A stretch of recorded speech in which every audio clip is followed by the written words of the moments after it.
সারা দিন সূরা ইয়াসিন পড়িছে যে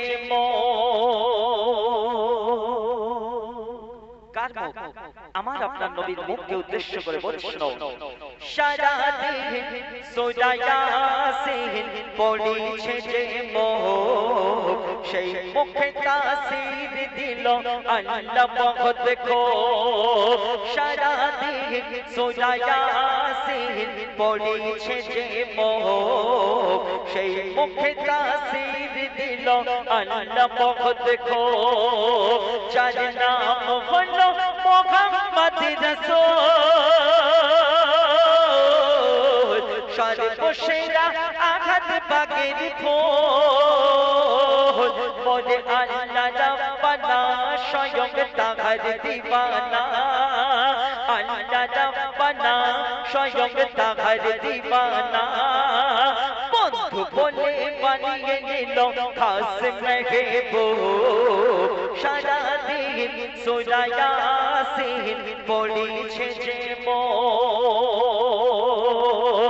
আমরা প্রত্যেকে মুসলমান, আমরা কম বেশি প্রত্যেকে নামাজ পড়ি, তাই তো? আমরা যখন সিজদা করি আমরা কি বলি? আমরা যখন সিজদা করি আমরা কি বলি? সুবহান রাব্বিয়াল আলা, তাই না?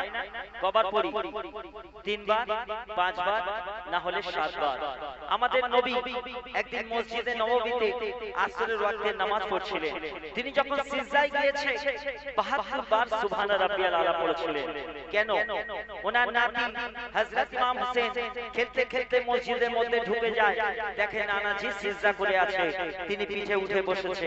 তখন কি হচ্ছে শোনো, নবীর গায়ের খুশবুতে খুশবু হোসেন পাক মোর নবীর গায়ের খুশবুতে খুশবু হোসেন পাক মসজিদে নববীতে দেখে সবাই অবাক মোর নবী গেল সিজদায় পিঠে উঠল হোসেন পাক মোর নবী গেল সিজদায় পিঠে উঠল হোসেন পাক সুবহানা রাব্বিয়াল আলা নবী পড়ে 72 বার সুবহানা রাব্বিয়াল আলা নবী পড়ে 72 বার হোসেন আগে না সিজদা আগে বলো জামানা যদি সিজদা আগে হতো হোসেন পিঠে থাকতো না হোসেন ভালোবাসায় নবী হলো দিওয়ানা যদি সিজদা হতে মোর নবী গঠিত ইমাম হোসেন পড়িয়া যেত আল্লাহ রাসূল আমাদের নবী যখন সিজদা থেকে উঠছে না, অনেক দেরি হয়ে যাচ্ছে, পেছনে যেসব সাহাবারা নামাজ পড়ছিল তারা চিন্তায় পড়ে গেল যে হুজুর এখনো সিজদা থেকে ওঠে না কেন। তো একটা সাহাবা মুখ তুলে দেখেছিল, তারা কি দেখেছিল জানেন? দেখে একটা নূরের পিঠের উপর আর একটা নূর বসে আছে। তাই কবি লিখছে শোনো, যদি সিজদা হতে মোর নবী গঠিত ইমাম হোসেন পড়িয়া যেত নানা ভিভে মিসাল নবাসা ভিভে মিসাল নানা ভিভে মিসাল নবাসা ভিভে মিসাল সাহাবারা দেখে দুই নূর খেলিছে গিরো সারা দিন সূরা ইয়াসিন পড়িছে যে শেষ কথাই কবি লিখছেন আল্লাহ বলছে আমি যদি দুনিয়ার মধ্যে আমার পরে কাউকে সিজদা করার হুকুম দান করতাম তো নিজের মাকে দিতাম। আর নবী বলছে ধরো আমি নামাজ পড়ছি, পাশ থেকে যদি আমার মা আমাকে ডাকে মুহাম্মদ এখানে এসো, আমি নামাজ ছেড়ে উঠে গিয়ে মার ডাকে সাড়া দেব। তো যার দুনিয়ায় মানে তার দুনিয়ায় কিচ্ছু নেই। এখানে অনেক মানুষ বসে আছে আমার ভাই দাদা বন্ধুরা মা ও বোনেরা, যার দুনিয়া হায়াতে দুনিয়ায় মা আছে আমরা হয়তো তার কদর করতে পারি না, যা চলে গিয়েছে তার কাছে জিজ্ঞাসা করবে। একবার সেই দিনটার কথা মনে করুন যার গিয়েছে, যখন মা জননীকে গোসল করিয়ে কাফন করিয়ে ঘাটে তুলে রেখেছে আর আপনাকে ডাকা হচ্ছে, বাবু শেষবারের মতো তোর মার মুখটা দেখে যা, তোর মাকে গোরস্থানে নিয়ে যাওয়া হবে। সেই দিনটা যার জীবনে এসেছে সে জানে।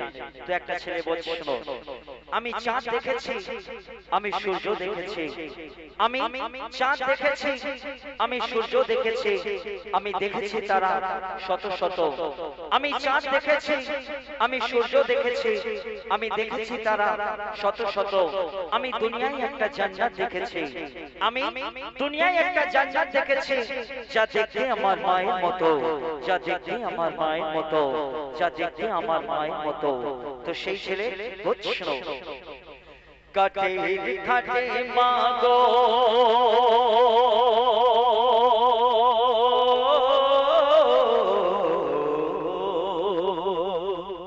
কাটে ঘাটে মা গো তুমি ঘুমিয়ে কেন, আমার মনের ব্যথা একটু শোনো গো শোনো, কাটে ঘাটে মা গো তুমি ঘুমিয়ে কেন, আমার মনের ব্যথা একটু শোনো গো শোনো, তুমি বিনে মা গো আমার বুক ফেটে যায়, তোমার মতো মা জননী পাবো গো কোথায়, আমি তোমার মতো মা জননী পাবো গো কোথায়, কে ডাকবে আমায় খোকা বলে ও গো আমার মা, কে জড়িয়ে ধরে করবে আদর ও গো আমার মা, তোমায় ছেড়ে মা গো আমি বাঁচতে পারবো না, মোর মা জননী ছেড়ে চলে যায়,